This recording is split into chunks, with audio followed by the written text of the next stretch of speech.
What's up guys, Houndish here, and today we're heading into week 13 of the season, and we've got the weekly reset preview for November 15th. And this week we get yet another hotfix for the game, as well as the return of the Iron Banner for the final time before season 19, so we'll cover that. And then we'll get into this week's activities, Nightfalls and rewards, as well as covering the Eververse inventory, which has a couple of decent items this week. Plus we'll cover any core content including raids, playlists and Crucible, as well as key activity drops for the week. So I hope you find the breakdown helpful today, but before we get into it guys, today's video is sponsored by one you may have heard of, and it's Raid Shadow Legends. This is the biggest game that you can fit in your pocket, featuring over 600 champions with awesome and unique skills, factions and deep customization, creating loads of gameplay combinations. Raid is available to play for free right now on all mobile devices and PC by scanning the QR code on screen. And this is one of the most expansive mobile-friendly games around. As well as deep customization for combat, there are many entire factions in the universe with their own backstories and styles. One of my favourite factions are the High Elves, who've been around for thousands of years in their homeland Arevia. They survived some of the most epic historic battles and went on to help humans form huge civilizations. That was until a bunch of them went rogue and attacked the kingdom, causing a civil war, but they also overcame this and now they've rebuilt their homelands, and we can play some awesome elf champions like Ithos, who has a bunch of super powerful AoE attacks which place various debuffs and weaken effects. Or there's Royal Guard, who is super cool and absolutely wrecks bosses with his damage dealing skills. Even more exciting though, this month Raid gets a huge update bringing a brand new faction called the Sylvan Watchers, which features some epic new champions and more. Plus there's a lineup of events on the way through the season, and if you're an Amazon Prime member, you can unlock exclusive monthly rewards in game. So Raid has tons of content, and if you want to get started today, new players can use my link or scan the QR code on screen to get a free starter pack worth almost $30. And that includes a free champion called Aina, as well as all of the awesome loot on screen, which will appear in your in-game inbox for 30 days. So to get the download, hit the link, and cheers to Raid Shadow Legends for sponsoring the video.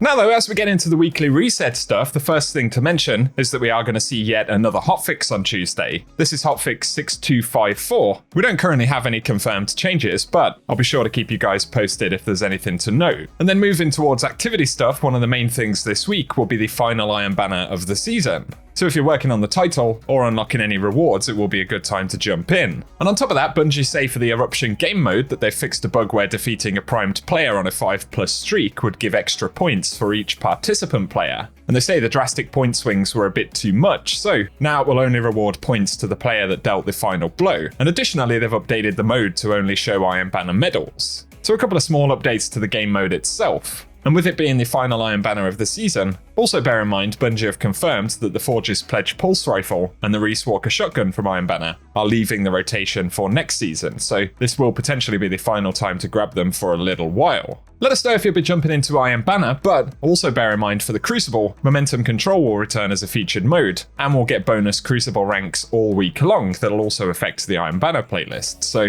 if you want to level up with Crucible, it will be a good week to play. Moving on to the Vanguard though, the featured Nightfall for the week will be the Glassway, and we'll have the chance to earn the Nightfall weapon, which will be DFA this week. Then for the raid and dungeon rotation, the featured activities this week include the Deepstone Crypt raid, as well as the Shattered Throne dungeon on the Dreaming City. Both of these will drop unique items and of course have their power relevancy updated. And next let's move to the Eververse store for the week, where we're going to get a bunch of pretty cool items. And initially for Bright Dust, we'll see the Nucleus Shell, a cool exotic ghost there for 2850 Bright Dust. And then there's a legendary emote called Scene Clapper, that will be 700 Bright Dust, with the featured ghost projection here being the Splicer Gauntlet projection for 1500 Bright Dust, and finally the featured shader, which will be Amethyst Bloom for 300 Bright Dust. Onto the main Bright Dust section though, and we'll see the Gong Show exotic emote, that will be 3250 Bright Dust, as well as the legendary emote, the Kafir Correction, which will be 700 Bright Dust.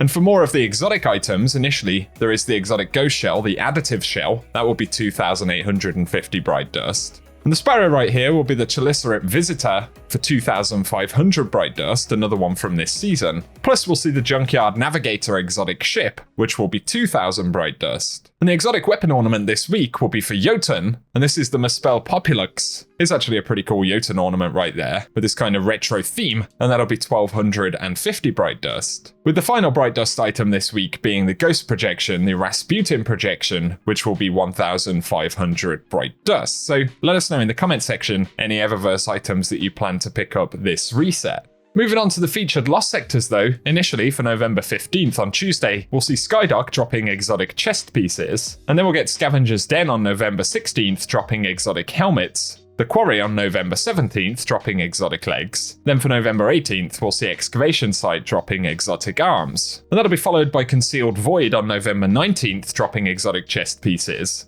Bunker E15 on November 20th dropping exotic helmets, and finally for November 21st we'll see the Conflux dropping exotic legs. And for our final bits of activity content right here, for Dares of Eternity, as well as updated red border weapons this season, additional drops this week will include the Braytech armor suits and Lost Pacific suits from Year 1, as well as world weapon drops from Season of Arrivals. But if it's the Ascendant Challenger after this week, we'll see the Keep of Owned Edges, accessed via Harbinger's Seclude. But if you want gameplay showing the location and how to get to that one this week, we will run it at the end of the video. Otherwise though, for now guys, that's everything we have to break down for Weekly Reset. So as always, I hope this has been a useful video, and if it has, a rating below really does help us out. Plus let us know if you're finishing up any stuff for the season in this last few weeks. And if you want to see more Destiny content, feel free to hit subscribe and I'll keep you posted. But otherwise, I appreciate you all tuning in, and I hope you guys have an awesome day.